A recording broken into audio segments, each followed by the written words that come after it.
কৃষ্ণ জয় গুৰু শংকৰ আগন্তুক ৯৫ সংখ্যক বাৰ্ষিক অধিৱেশনৰ যি মুখ্য আকৰ্ষণ ধৰ্মধ্বজাৰ বেদী, এই ধৰ্মধ্বজাৰ বেদীটো এখন নাৱৰ আৰ্হিত বনোৱা হৈছে আৰু দিনে ৰাতিয়ে সেই নাওখনৰ নিৰ্মাণৰ কামত ব্যস্ত হৈ আছে। অতি সুন্দৰ হ'ব। এই নাওখন চাবলৈ সকলো আহিব। আমাৰ এই নাওখনৰ উপৰিও তাৰ যি বাউণ্ডাৰী ৱাল, সেই বাউণ্ডাৰী ৱালৰ বাবে ২০-২৫ জন মান মানুহে কাম কৰি আছে। আপোনালোকক দেখাইছোঁ, এয়া লাগি আছে বাউণ্ডাৰী ৱালৰ কামত।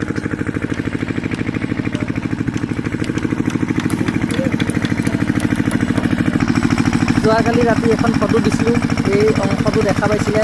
মই নিজেই জনা নাছিলোঁ ৰাতি যে এই অংশটো কাঠৰ। চাওকচোন আপোনালোকে, যি বাউণ্ডাৰী ৱাল হ'ব তাৰ কামখিনি কৰি আছে।